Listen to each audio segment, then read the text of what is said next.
The wounded Apache begged for shelter. What he carried made the cowboy lower his rifle.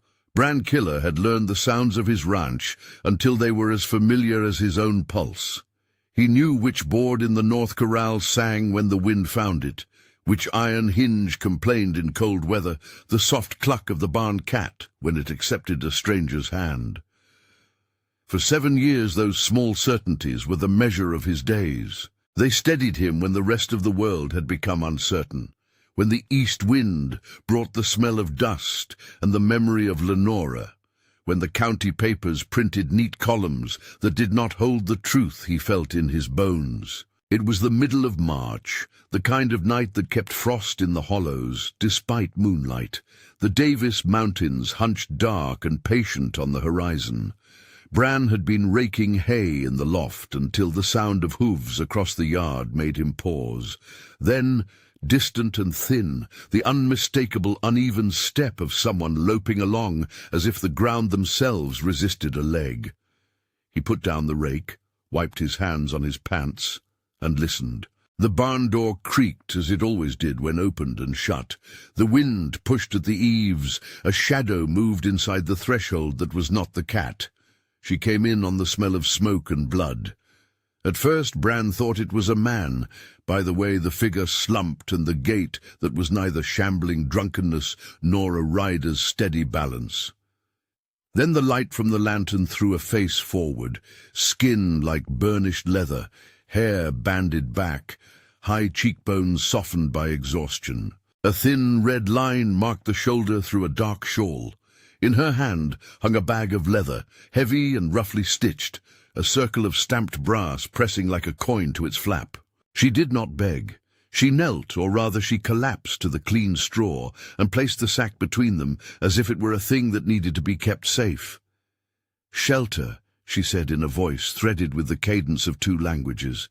Her English was careful and clear. The consonants lay like stones in a measured stream. "Please. Wounded."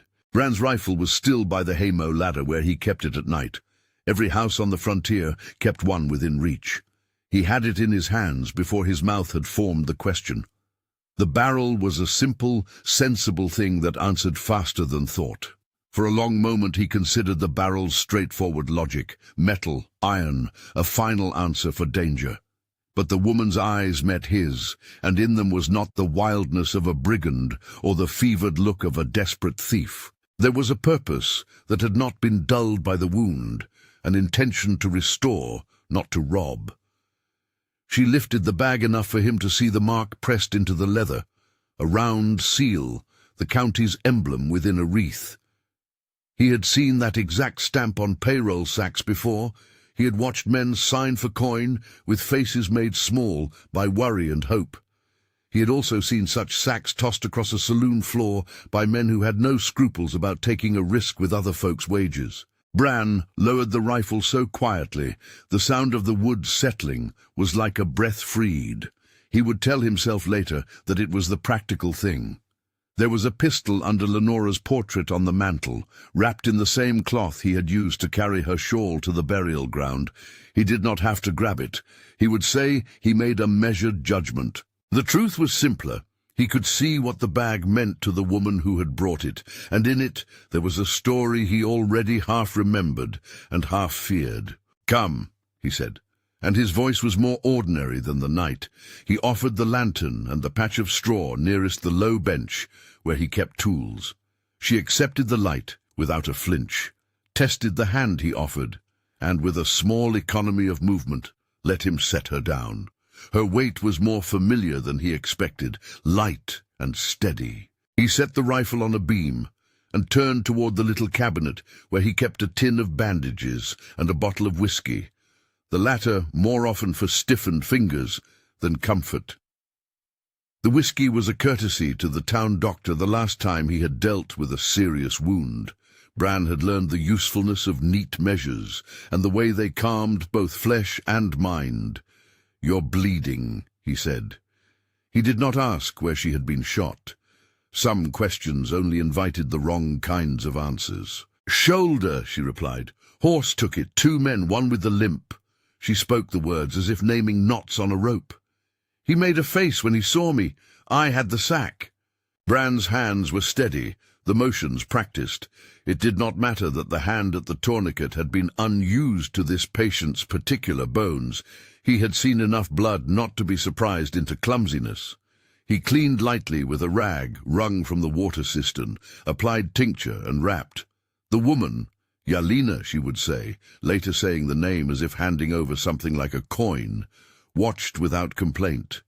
When he asked whether she could move her arm, she shrugged. The answer did not change the fact that she had to be kept out of sight until the wound settled and the cold of night passed. "My name," she said at last, tasting the consonants of Bran's name as if checking whether it would fit. "Yelena Ash. Selka is my sister. I took—" She tapped the bag, and her thumb left a dusted smear on the leather. Her jaw tightened. "I took this because they were taking wrong." The phrase did not carry the melodrama of some noble theft. It carried the same bluntness as tying a shoe. Yelena's English came laced with Spanish. She had learned certain words from traders, others from the women at the mission, and a phrase of German from a preacher in Presidio who had a crooked smile and a bad temper. She was, Bran decided, someone who managed need better than fear. He liked the competence in her like he liked an honest fence. Outside, the wind paced a slow, nervous circle. The barn's old horse snorted and settled. Bran made a small fire in the iron stove and set a pot for coffee. He handed her the tin cup when the coffee had settled and cooled enough to drink. She sipped like someone accustomed to small comforts, and then, with the same economy of gesture, reached for the bag's strap and ran a finger along the county's seal, as if to assure herself that the metal was real. Bran watched her. He watched the way she tightened a cloth at her shoulder, the way she pressed her lips when she listened to the night. He thought of Lenora then, as people tend to think of a spare room when a house has been quiet too long. Lenora's laugh, soft as the last of summer, the clock they'd given on their anniversary that ticks too loud to forget. He remembered the day of the inquest, the sheriff with the polite hands, the coroner's neat notes, and a man with a limp who had told a version of the night that fit on a single page. Bran had taken a different truth to bed with him those nights, a small black truth the size of a coin. It had kept his heart heavy and his hands sharp. "You know that man?" Yelena asked suddenly, breaking into his inwardness the way a breeze lifts a curtain. He did not answer at once. He set the coffee down and took her free hand in both of his, not to be tender, but to map the warmth of life against the cold. "I know the way he walks," he said finally. "You say he has a limp." "He had the limp," Yelena confirmed. "He laughed and he nodded like the sheriff liked him. He took the paper and he signed. He left. My brother, Kestanash, he did not sign. They said he did it. They took him. Now the money was taken." Bran's fingers pressed the slack cloth. He had known Kestanash's name in whispers around town when men had other business to mind, and yet mentioned that family in passing. He knew of the way accusations could harden into fact when the county's men needed their ledger to balance. He knew the cost of that kind of tidy accounting, a man's life, a widow's explanation. He also knew the cost of harboring a fugitive on his property. The law was a blunt instrument on days like this and a softer thing in others. He had seen both. "Why him?" Bran asked. "Why your brother?" Yelena's jaw worked. "They said he was at the saloon. They said he owed the man money. They said he looked like a thief." Her words were precise and low. "He is not a thief. He mends shoes. He keeps quiet. He has children." Bran let the silence hold a moment too long, like a rope left to coil. He had not meant to be the kind of man who measured trouble in degrees and picked the smallest to touch. Yet his life for the last 7 years had been an exercise in cautious building. The ranch was a place of small, honest labor. Every fence post set was a prayer for ordinary days. He had avoided the town's quarrels because quarrels had a way of catching a man's hands and never letting them go. "You're not going back to town tonight," he said. You'll sleep in the loft. I have an extra blanket." He spoke the permission without asking, because he did not think she would ask for it. Yelena inclined her head as if she had already decided to accept the mercy. He walked her up the ladder to the loft and put the blanket over her. The barn smelled of hay, oil, and a faint sweetness of horse sweat that made Bran think of the long months of work. He sat on the edge of the loft with his hands wrapped around his knees and watched her breathe, listened to the small hitch when she tried to draw the injured arm across her chest. He thought of her face in the lantern light, tired, with the dark of the wound like a bruise in the night, and of the bag on the floor below, a mute accusation and a possible absolution both. After she slept, he came down and took the payroll bag. It was heavier than it looked and rough under his palms. The seal impressed into the leather was not worn. Whoever had stitched it had not thought to disguise it. He could imagine the ledger numbers, rows of names, amounts, a column for signatures. He could imagine the men paid and the children fed. He could imagine what it would mean for a family to get its wages back. He could also imagine the trouble that would come for giving it back without the county men present. There was a root cellar beneath the old kitchen. The door to it sat in the scoured floor of the pantry, hidden beneath a mildewed rug and a trapdoor that he had used to save seed through one bad winter. Bran lifted the trap and let the air from the cellar cool his face.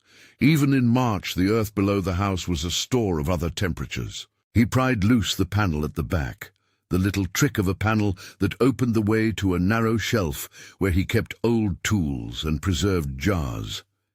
He had learned those hiding places during the hard winters when the postman had been late and the town men had tried their luck at bartering for coin. It was the sort of craft one learned when life demanded quiet cleverness. He slipped the payroll into the narrow shelf and set a jar of peaches in front of it, sealing the panel with a smear of grease that matched the wood. It was an honest thing and an unspoken lie at once.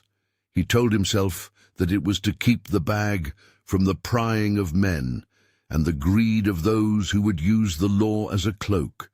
He told himself that he would send the money north as the law required, though he had not decided which post office could be trusted. There was a way in Presidio to get a certified receipt. Emmerich Sloane had said as much once when Bran asked about a survey line. Emmerich wrote with a steady hand, and he liked things in order. Bran liked him for it. Whatever else happened, Bran would see the payroll sent and get a receipt. That was a kind of small justice he could live with. He closed the trap, rolled the rug back, and went back to the barn. He put the rifle where he could reach it and sat again under the lantern's weak glow, listening to his barn breathe. His thoughts folded and refolded themselves around Lenora. He thought of the revolver under her portrait, a heavy, trusted thing that had seen the world's edge and decided to hold it back. He touched the revolver's place in the mantle with his fingertips, as if to measure his own heart against the metal. He had not fired it since the inquest. He had not needed to. He kept it more as a testament to restraint than as a weapon. When dawn came, the ranch was silver-laced and the air cut like a blade. Yelena was up before the sun, sitting on the step of the porch with her shawl pulled tight and a cup balanced in both hands.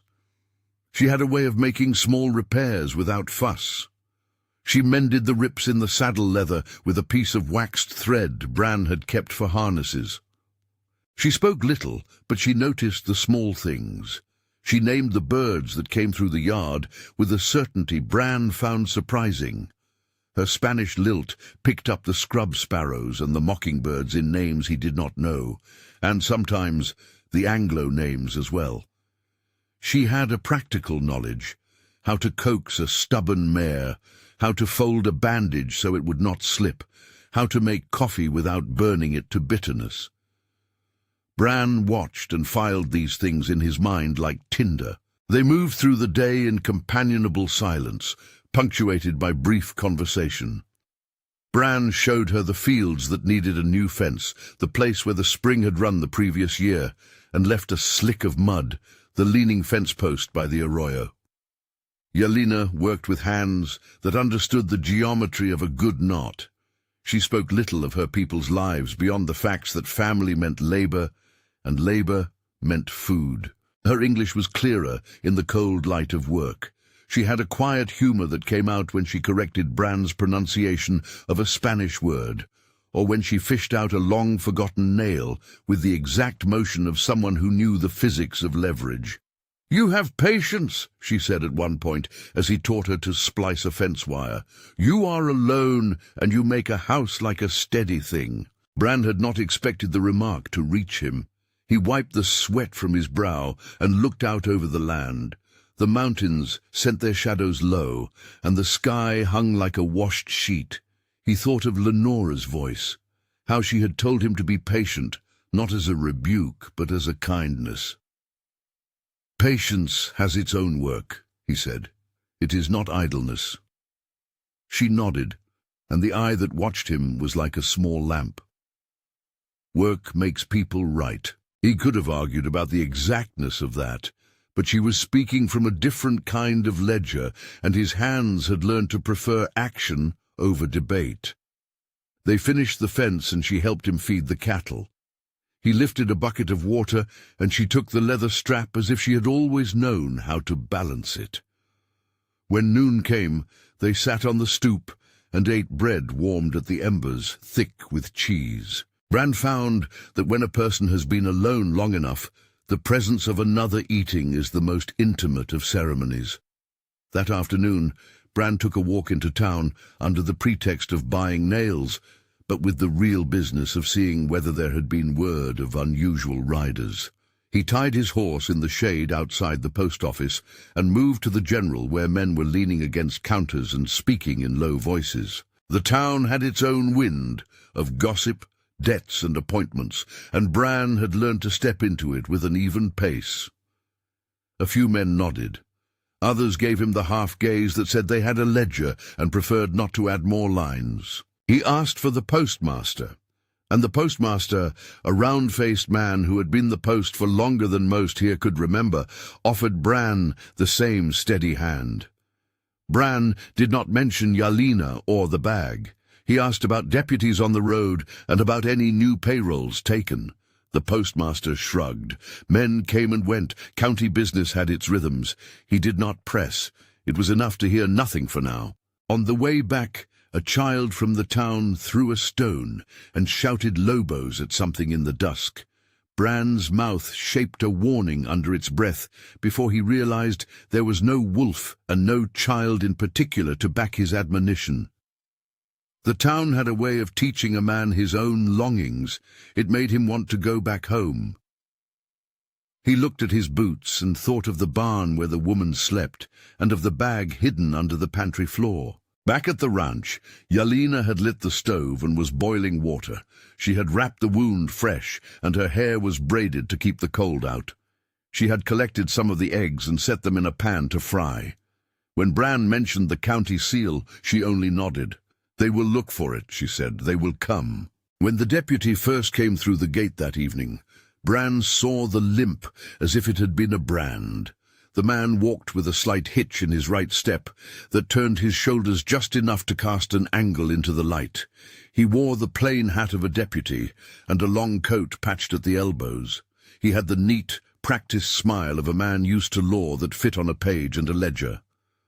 Beside him came two others, who looked like they had been put together in haste for the purpose of muscle. Bran felt the old, familiar tightness in his chest, less a fear of immediate violence than the cold concern that comes when a picture does not match the memory. The deputy dismounted and tied his horse to the rail.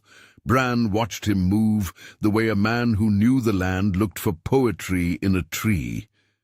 He heard the deputy say something to the men with him, the sort of talk that measures intent and then sets it aside. When the man lifted his chin and said Bran's name, it was with a recognition that had a ledger-like neatness. "Bran Killer," the deputy said. "We're looking for men who took the payroll." Bran kept his voice level. "Ain't heard. Folks pass through." They moved about the yard in the polite, deliberate way of men who thought they could steady the world with order.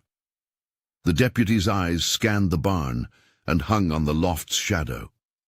The other men eased their way toward the root cellar door, as if they were ready to strike a bargain with the house. Bran thought then of the panel, the narrow shelf, and the peaches, the little act of concealment his hands had done in the dimness before dawn, and the heavier plot of truth that lay in every ledger. Bran answered the deputy's questions without giving them the exactness they sought.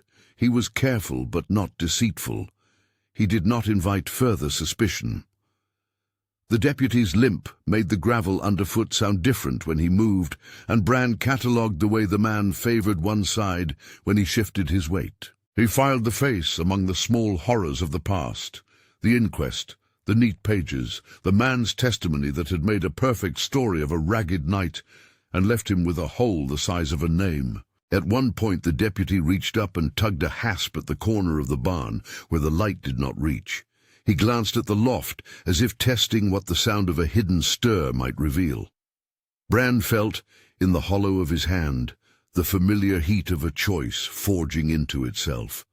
He could tell the deputy where he might search and be done with it, or he could hold back a certainty that truth could be retrieved without the county's patience. The deputy's gaze lingered on the loft again, and there was a quick, involuntary glance at the path that led to the pantry. Bran set his face like a man who wants the weather to stay mild. "You can look," he said, "but you'll scar the boards." They went through the motions. Deputies pulled at the trapdoor and moved the rug that had been a simple protection for a jar of peaches and a hidden payroll. They sniffed the air, and the deputy with the limp bent and felt the grain with a gloved hand, as if a man could read a wrong sort of coin in a floorboard. Bran talked as they looked. Small talk, weather, the state of the herds. He kept his eyes steady on the deputy. He felt the shape of the man's voice like a lever. There were questions Bran did not ask, and questions the deputy did not bother to answer. When the men found nothing, the deputy made a small sign of annoyance, as if he had been thwarted by a mislaid bolt. He straightened and spat into the dust. Bran watched his hands go to the man's belt, where a pistol sat snug under leather. The man's movements were casual, not belligerent. His hand stayed near the weapon, the way a man's hand can hover over a ledger. "You best keep an eye on strangers," the deputy said, as though he had not seen the blood on the bale against the far wall. "There are desperate folk about." Bran swallowed. "There's always desperate folk," he answered. He kept his voice even. He had learned to be even as a means of survival. It was not bravery so much as practice. They left with a nod that was almost pity and almost command. The deputy's horse swallowed the dusk as if it were used to carrying trouble. Bran watched them go until the hoofbeats were little specks of sound gone beyond the ridge. When the last horse had crested the road, Yelena, who had been standing near the stove with a cloth around her shoulder, let out a breath that had been held like a guess toward a distant candle. "They know," she said. "They did not find it," Bran replied. She set the cup down and looked at him with an attention that carried both weariness and something harder. "They will look," she said. "They will come with more." Bran felt the night grow hands around his chest. He had expected trouble, but the weight of expectation settled like frost. He had not expected to be frightened in the presence of a woman who had knelt in his straw and put a payroll at his feet. He had not expected that her quiet would become the hand that finally forced him into the work he had avoided. They set their plan with the flatness of people who traded in small verities. Yelena would stay in the loft until the wound healed enough to ride. Bran would speak with Emmerich Sloane in the morning about certified mail and a receipt. They would send the payroll north the way a man sends a ledger to be balanced. He promised her nothing about law or vengeance. He offered only what he could: shelter, a mount when the time came, and his hands to bandage. At dusk the next day, when the sky was a smear of bruise and the wind had turned to a sharp promise, Bran saw a light on the ridge like a watchman's signal. The horses' hooves were not alone this time. There were 4 of them, then 6, men dismounting with the haste of people who need to be seen in action. The deputy was among them, his limp pronounced enough to make his gait a thing men could recognize across a lot of distance. Bran felt the rifle at his side become heavier with deliberation. The law had come twice now, with an even, expectant gait. The ledger sought to be closed. He walked toward the porch with the steady step of a man who had practiced patience into muscle. The men took the yard like a page they intended to rewrite. "You in there, Bran?" the deputy called. His voice was flat as a coin. Behind him one of the men laughed, a sound like a lid snapping on wood. Bran met them half on the porch. The deputy's eyes moved over him as if appraising a bill of credit. "We saw a woman on your place," he said. "You harboring her?" Bran kept his face blank. He was deliberate now in the small movements that betrayed nothing. "I have a guest," he said. "She's wounded." The deputy's gaze flicked toward the loft, and then down to the lantern by the barn. "We'll need to see her," he said. Bran thought of the loft's ladder, of the cramped space where a woman's respiration was the measure of a household. He thought of Lenora's revolver on the mantel 2 rooms over, and the coolness of its weight in his hands. He thought of a payroll bag, heavy with other people's wages, and of a deputy whose limp had been recorded in an inquest and favored a story that had set the town's ledger straight. He could see the shape of this moment as clearly as he could see the ghost of Lenora's shadow at the window. He set his jaw like iron tempered in water and reached for the porch rail. The deputy's hand twitched toward his own gun as if at the sight of any motion. Bran kept his unhurried. He stepped back toward the barn, toward the ladder that would lead him to the woman who had come for shelter, and toward the decisions that come with having a life to preserve. Inside the barn, the light from the lantern made the shadows long. Yelena sat up on the loft, her dark hair fallen from the braid, and looked at Bran as if she had no fear and all the right to choose. He looked at her, and then at the men below, the deputy's screw-straight mouth, the way his right foot caught the ground in a small, habitual hitch. Bran walked down the ladder with palms that did not shake, and the rifle by the beam felt suddenly too definite for the subtlety of the choice before him. He set his hand on the stock and looked at Yelena. Her fingers were wrapped around the leather of the payroll bag at her feet. She said nothing. The barn hummed with animal breath and the far-off ticking of the mantel clock in a house that had been his alone too long. On the porch, the deputy shifted his weight, and the men with him readied themselves like a sentence about to be completed. Bran lowered his head and thought about the revolver under Lenora's picture, about the proper use of a gun and the improper uses of law. He had learned, in all his years of keeping fences and counting cattle, that some justice could be put back into right by small lawful acts. He had also learned that sometimes the law had the shape of a man's hand in a pocket and the teeth of a ledger ready to bite. He did not want to be a man who made war out of a wrong, because war had a way of taking everything kindly given and making it a debt. The deputy called up then, his voice steady. "Come down, woman. Let us see the wound." Bran moved as if to answer, and a thought, thin, stubborn, rose to the surface. If he handed the woman over to the deputy whose gait made his teeth ache, would he be handing over the bag as well? The ledger might balance, and a family might be denied. How much did a single man owe to a stranger? How much did patience allow before it became cowardice? He climbed down and stood in the doorway, the light framing him like a card. The men below watched him as if they were waiting to see whether a coin would be flipped. Bran could have opened his mouth and given them the truth, or he could have kept his counsel and saved the woman from a fate he would not be proud to own.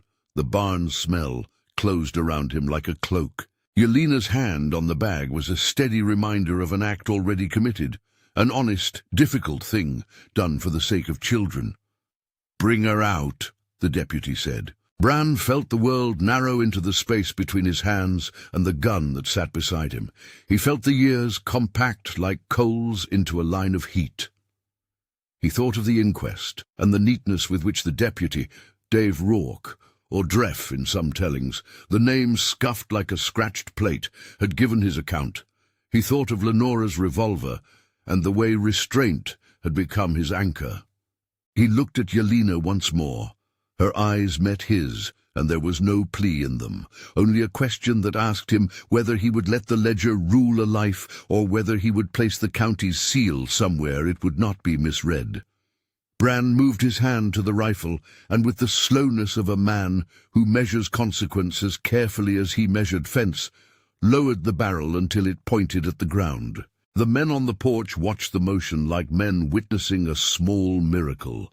The deputy's mouth thinned. For a breath that seemed to stretch forever, Bran held the gun loose in his hands, feeling the grain and thinking of the weight of iron and the weight of promise. Then he set it against the beam, not as a surrender to fear, but as an offering to the choice he intended to make.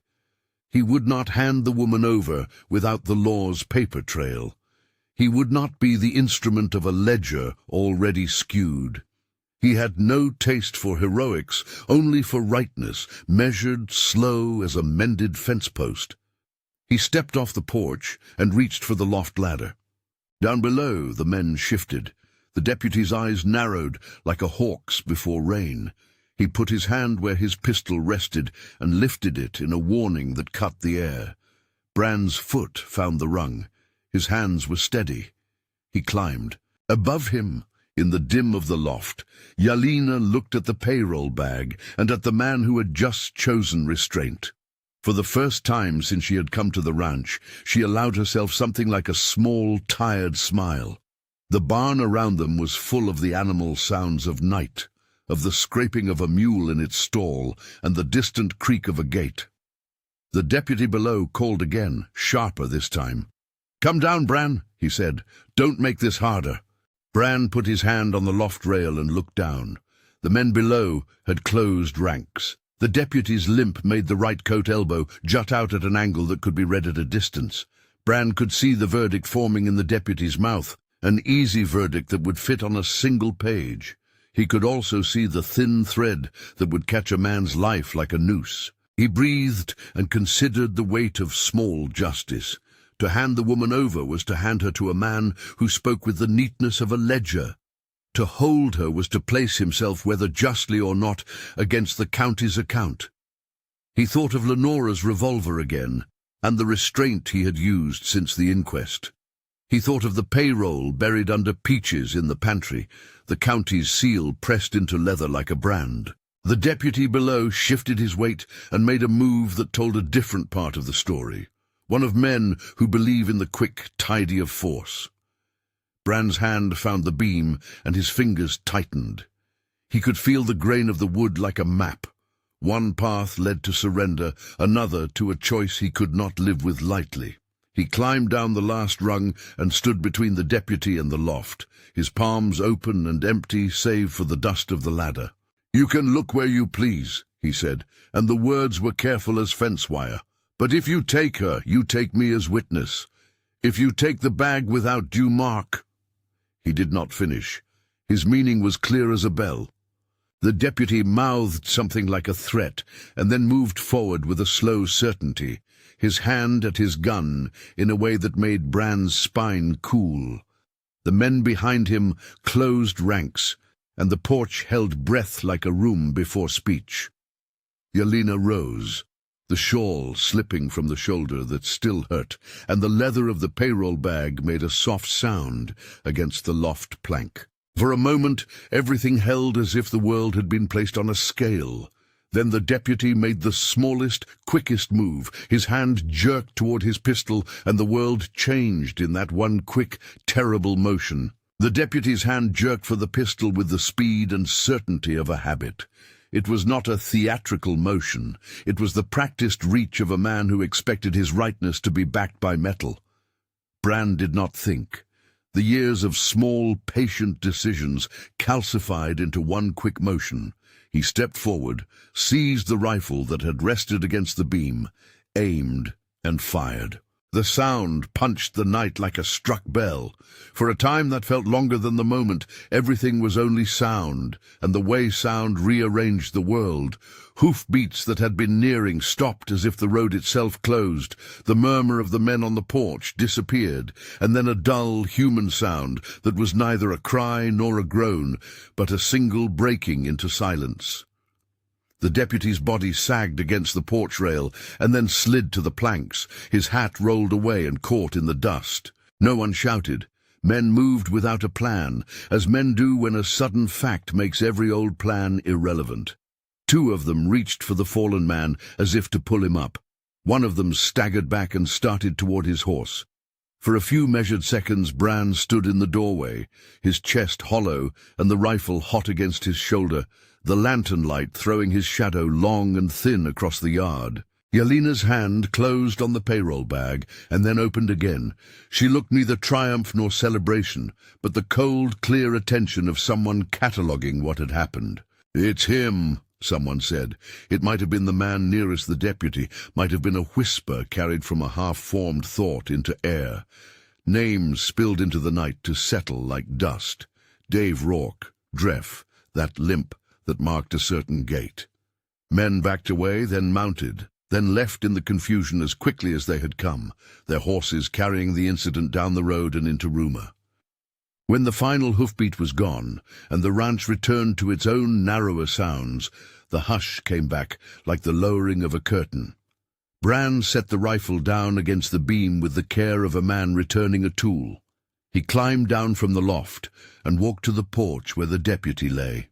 The man's eyes were open but unfocused, and there was no comical flourish in the end. No villain speech, no theatre. Only a man who had reached for metal and been answered by death. Yelena came down slowly, her shawl drawn, her wounded arm held against her body. She did not cry out. She knelt beside the deputy with the same calm she had given when she first entered the barn. Her fingers closed on the man's wrist, as if to feel for a pulse. Bran watched her face for a sign of bitter joy and found none. She looked only intent, like someone checking the ledger to see if the sums still balanced. "We have to bury him," Bran said, his voice thin. It was not an instruction. It was a fact to be met. There was work to do that could not be avoided by wishes or excuses. They moved with the quiet precision of people trying to keep consequence from splintering into spectacle. They loosened the deputy's coat and removed the pistol from its holster, wrapping it in a rag and setting it aside. Bran turned the man gently, and when he checked for any chance at life that more medicine might save, he found none. The absence was a kind of gravity that pulled at both of them. They dug in the side yard near the old windrow, a place Bran had used for burying animals long before a man's body required such rites. The earth was not frozen. The shovel sank with a dull satisfaction like the giving of a joint. They dug together, the two of them, while the first thin light of the dawn came up over the Davis Mountains and washed everything into a quiet grey. Men do their simplest reckonings in daylight, the measure of dirt, the shape of a hole, the placement of a stone. When the deputy was lowered, Bran placed a plank over the grave and set a small rough marker at the head, a length of board with the name carved by a knife in a hurried script. D.R. or something like it, enough to hold memory in its awkward way. There was no prayer, no chanting, no exaltation, only the handling of a body as if it were both human and consequence. Yelena smoothed the earth with the back of her hand, and then, with a soft edge to her voice she had not shown earlier, said the deputy's name as if to keep alive the fact that he had been a man and not merely a shape of wrongdoing. "We will tell the sheriff," Bran said. His hands were still dirty. He had not wiped them. "Sheriff Bell, he'll need to know. We'll tell him what happened. We'll send the payroll where it belongs." They did the necessary things with a steadiness that would later be read by some as evidence of coldness, and by others as the sober work of people who understood that acts must be accounted for in the same measure they are committed. Bran took the pistol and set it on the table in his kitchen, wrapped in cloth. He took the payroll bag from the shelf where it had lain and unrolled the heavy leather. The brass seal winked back up at him. Plain, official, the work of county hands. Yelena and Bran washed as well as they could in the basin, rubbing away dust and the faint smear of work. They dressed in clothes that were not stained, and Bran mounted his horse to ride into town. Yelena rode beside him, the strap of the payroll bag across her shoulders, the wound at her shoulder wrapped and steady. They were a strange pair to move along the road in the pale morning, the widower with a name like a burden, and the quiet Apache woman who carried the county's seal like a cross. Sheriff Orson Bell met them at the edge of town with a note of careful attention. He was not a man of dramatic speech. His face was a map of cautious lines. He listened without interruption as Bran told the story in measured fragments. Man came on the ranch, reached for his pistol. Bran fired. Yelena stood back a bit, her eyes on the sheriff with a look that measured tenacity and tiredness in the same glance. When Bran spoke of the limp, of the earlier inquest, and the testimony that had skewed the ledger on which men's lives were weighed, Sheriff Bell's mouth tightened. "You did what you thought you had to," the sheriff said finally. "We'll have to see reports, and I'll need to take a written statement. There'll be questions in town. There will be talk." Bran felt the old, fresh ache of accountability. He had not fired with a sense of triumph. He had fired because the deputy's hand had moved toward a pistol, and he had chosen to stop that motion. He had imagined consequences. He had not imagined the rituals of paperwork that followed a man's death. Sheriff Bell asked for the names and the exact time, and whether there were witnesses. There was no nod of approval in his manner, only the careful application of duty. Emmerich Sloane came at Bran's request that same day. Emmerich had the steady hand and neat script the town trusted. He would later sign a receipt, witness the certified mailing, and sign a short private paper that would help move the payroll. Emmerich looked at Yelena with an honest curiosity, and with the practical respect he gave to anyone who understood tools and measurements. He did not pry into bloodier matters, but he did take down their account and offered a few words about the post office route and the way the Presidio clerk kept certified receipts. "You'll want a receipt," Emmerich said. "You send the bag, you get a slip. Keep the slip in case they try to claim otherwise." It was an ordinary way to make right the extraordinary. Bran had not wanted a showdown. He wanted the payroll to reach the families. They spoke in the post office in a small, low room that smelled faintly of paper and ink. The clerk sat with a ledger and a small brass stamp that made things official in their way. Emmerich leaned over the postmaster's desk and explained precisely what was necessary. Certified mail to the family address in the next settlement up north. A return receipt requested to be sent back to Bran. A note attached to the parcel explaining who had sent it and why. "And who will deliver it?" the clerk asked, pausing as if the world had to be told its own kindness. Yelena's answer was quiet but clear. "I will take it," she said. "They will need it." There were whispers in town. A man had been killed on Bran's place. Men spoke of a deputy and a limp and of a widow's son. Some people looked at Bran with a kind of thin suspicion. Others nodded as if to say that sometimes a man is forced to make a hard turn. Sheriff Bell required a formal statement, and Bran gave it, his words plain and uncluttered. He did not embellish the moment of the shot. He described the motion and the reason, with the steady candor of a man who had been taught that legal accounts preferred specifics over feeling. The county sent a coroner's man out the next day. He took measurements and made notes in a small, neat book. He would later make his own motions into paper and send them up the chain. Bran answered the man's questions without rhetoric. When the coroner asked who would bury the deputy, Bran said he already had. The remark was met with a small, unreadable reaction from the coroner, professional surprise, perhaps, or a private disapproval for the kind of unrecorded burial that could make the county uneasy. While the legal machinery creaked in the background, Yelena prepared for the journey north. She packed light, taking with her what she could carry, a letter for Selka, a few tidily wrapped coins for the children, and the payroll bag sealed as the clerk had required.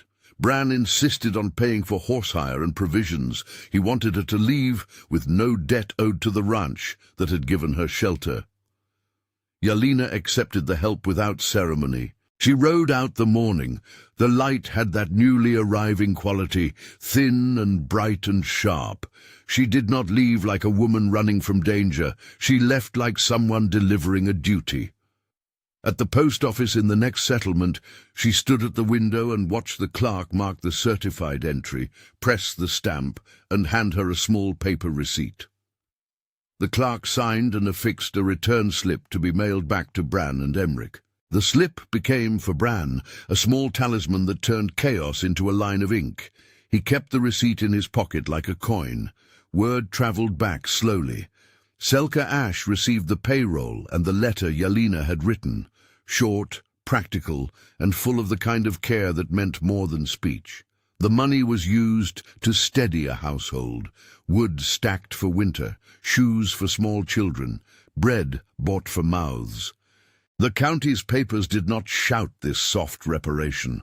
It happened quietly, in doorways and under stoops, where kindness is often most useful. Yelena returned to Bran's place not long after, though she kept a distance that was both practical and prudent. She had delivered the payroll, seen Selka and the children, and watched them put coin to common need. The act had been enough to give her a claim on herself that was not purely reaction. But she also felt something else, a reluctance to return to the uncertain shadow of the town, where men had the habit of balancing ledgers at the cost of a life. The months that followed were a slow, steady occupation of ordinary things. Winter eased into a reluctant spring, and the ranch filled with the small noises of living. Chickens scratching, a lantern being trimmed, the clink of a coffee cup against a saucer. Yelena took the rhythms of repairing into her hands with the same practical devotion she had shown in the barn. She mended harnesses and taught Bran a new stitch for leather that held under weather. She found the small, quiet satisfactions of work, measuring, cutting, sewing, the way a good stitch could make a saddle speak of soundness again. Neighbors came in a trickle rather than a flood. Men who had kept their distance at first came and accepted a borrowed saw or a cup of coffee. Some watched Bran with a caution that would not be washed. Others offered casual aid and did not think to count it against him. When Sheriff Bell returned, he did so with the documentation that the coroner required, and with a manner that had been tempered by the reality of what had happened. He did not charge Bran. He took statements and made notes and asked uncomfortable questions that needed answers in the ledger. He left with a folded brow and a small private respect for the way Bran had handled facts and then been willing to stand by them. Bran, for his part, kept the revolver under Lenora's picture. He did not touch it often. Its presence was not a threat. It was a reminder of restraint and of the strange economy of promises. He took to telling small, plain stories to Yelena in the evenings, about fence posts, and the time Lenora had mended a shirt with more patience than sense, about how patience had been a form of love rather than a mere habit. She listened, and sometimes she corrected his Spanish or muttered an old trader's phrase he had misused. Laughter, small and wary, began to find its place again in the house. There were nights when the past lodged itself in both of them like a splinter. Bran would sometimes stand at the doorway and look toward the road, thinking of the ledger that had made a man of Kestanash's body into an entry and of a woman's life turned into a small, complicated grief. Yelena would wake and find him there and put a hand on his shoulder as if to smooth a wrinkle in time. They did not speak always. Some comforts belonged to hand and shoulder more than to language. Over the seasons, other work made itself visible. Bran and Yelena repaired a fence that had been leaning for years. They replaced boards, drove posts, and set wire so that when a storm came, the cattle would not find a loophole. They kept to the slow, honest math of frontier life. One post at a time, one fence at a time. The neighbors saw the transformation in small measures: a repaired gate, a steady steadying of the orchard, bread shared on a cold morning. The county men spoke less often of the shooting, and when they did, it was often in the uncertain way rumor speaks.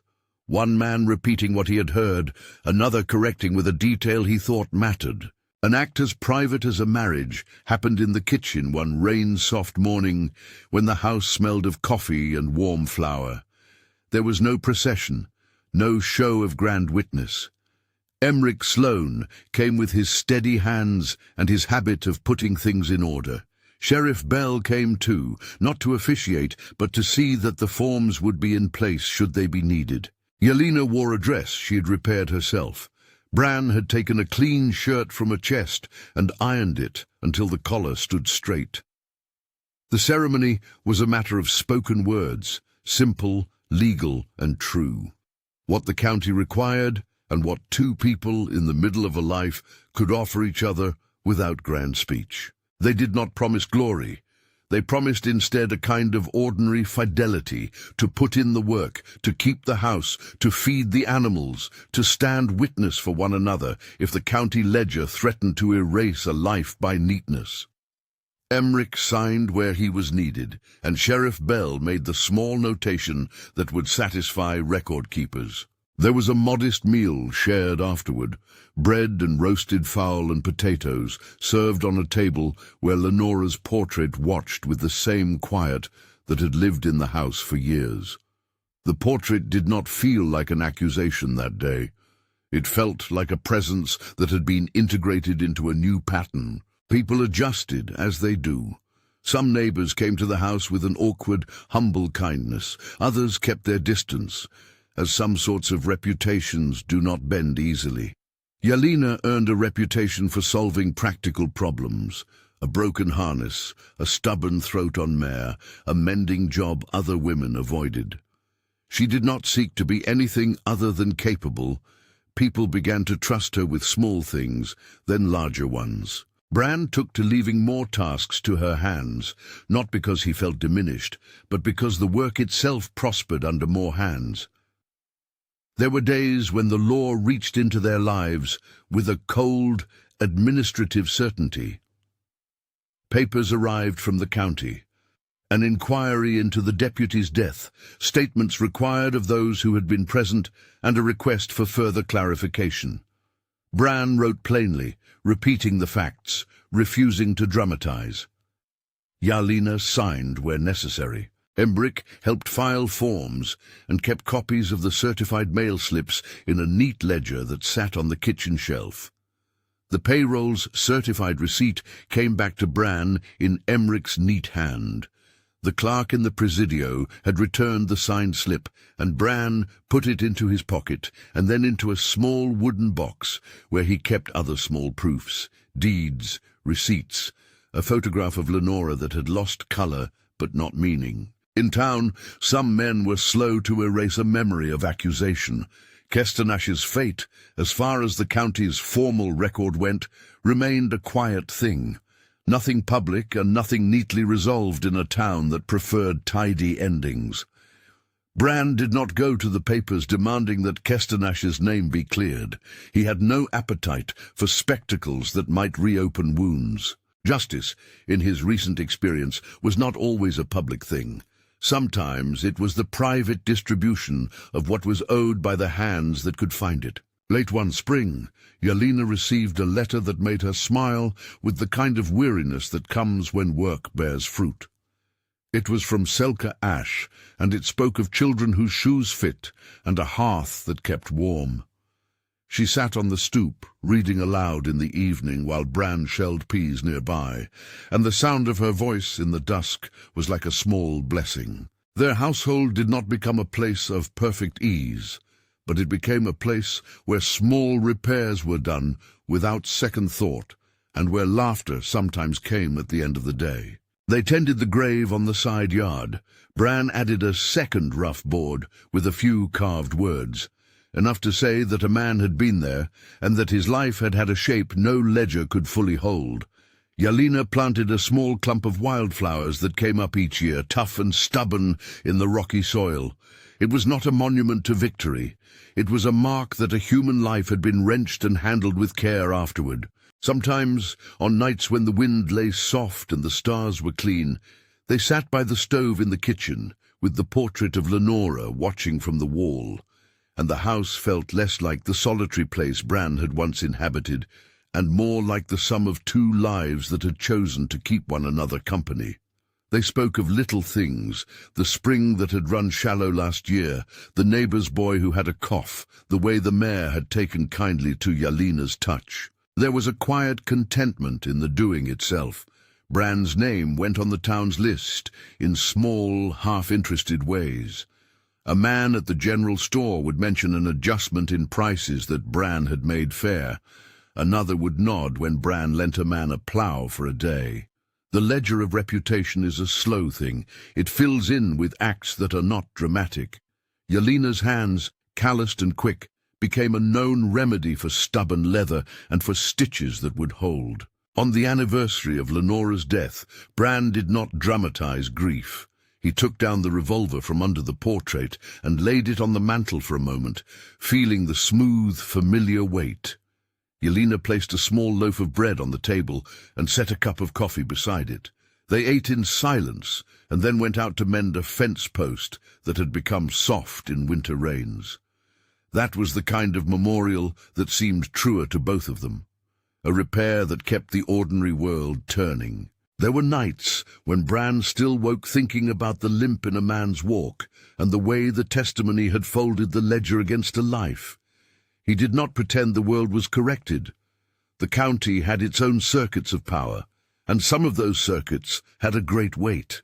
But he also saw small corrections made by small acts, the returning of a payroll, a difficult woman's journey to a sister's house, the steady, practical marriage that stitched two lives together. Years altered the edges of memory. When children came to the ranch, neighbors' children at first, then the occasional visiting niece, the house took on something softer. Yelena taught them how to mend a shoe without fuss, and Bran taught them how to drive a fence post straight. The portrait of Lenora remained on the wall, not as a reproach, but as part of the pattern of the place, one life among the lives that made a home. The story of the night spread in the slow ways frontier tales do, with omissions and embellishments in equal measure. Some told it as an act of clear defense. Others spoke in quieter shades of justice that had nothing to do with law's neatness. Bran did not care much about how the story was told. He cared more about the ledger that mattered to him, the receipts of right done and kept, the certified slip Emric had helped secure, the note that said the payroll had reached those who needed it most. He kept that slip in a small wooden box with other proofs, a receipt from the post office, Emric's tidy note, a small page from the county clerk that recorded the coroner's visit. He kept those things not to make argument, but to keep the memory honest for himself. There is a peculiar peace that comes from having documents that match what you know with your hands. In the late afternoons, when the light slanted and the barn threw its long shadow, Bran and Yelena would sometimes sit on the porch and speak little. They had between them built something that neither of them had at the beginning, an economy of care, a place where labor and responsibility braided together. They understood how fragile that work was. They also understood how steady work could be, like a bridge built of hands, slow to raise, but certain when it carried. The county eventually filed the necessary reports. Men in town argued about the propriety of burying a deputy on private ground and wrote notes to the files about procedure. Sheriff Bell signed off on forms and nodded once at Bran with a look that had more wear to it than the first time they had met. Emric kept his receipts in a drawer and continued to measure landlines with a steady hand. Kestanash's name remained a small, unresolved thing in the town's conversations, neither fully cleared nor freshly condemned in any way a paper could declare without more complicated proceedings. Bran accepted that some things would stay ambiguous. Some reckonings do not have tidy endings. Years later, looking back, Bran sometimes found himself thinking about the small arithmetic of that night, the weight of the leather bag, the press of the brass seal, the angle of a man's gait. He did not tell anyone more than they needed to know. The story mattered because of the choices, not because of any romanticism. Yelena continued to travel north sometimes, carrying letters or small sums when families needed it, and sometimes she stayed. Her life was no one thing. It was the sum of many small responsibilities she chose to take on. On a winter evening, when the world outside was a slow, soft hush of snow, they sat before the stove and lit the lamp. The house was full of ordinary sounds: the clock's soft tick, a dog turning in its sleep, the wind pushing soft at the eaves. Lenora's portrait watched from the wall, her face gentle and older in the painting's yellowed light. Bran reached across the small table and took Yelena's hand. The lines on his face had deepened. The lines on hers told of miles ridden and hands that had fixed more than a harness. "We did what needed to be done," Yelena said in the low voice she had used since the first night she arrived. There was no triumph in it, only a calm acknowledgement, as practical as sewing a hem. "We tried," Bran said. "We tried to keep things honest." They did not imagine any perfect justice would come down like a monarch with a decree. They had made choices and had lived with them. That was enough and more than enough for their days.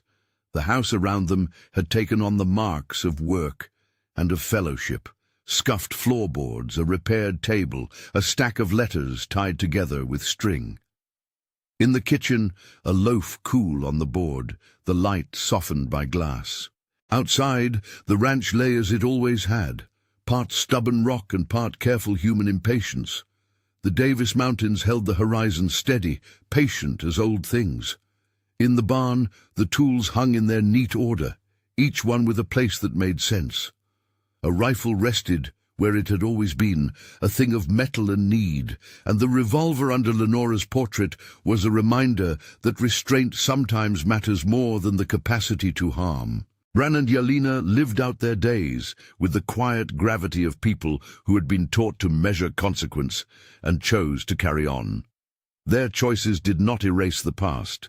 They made a life that did not deny the wrongs it had touched, but tried to turn those wrongs into a steadying force for better days. It was the ordinary kind of redemption, uneasy, earned, and lasting in its smallness. If this story moved you, share it or leave a comment about what choice you would have made.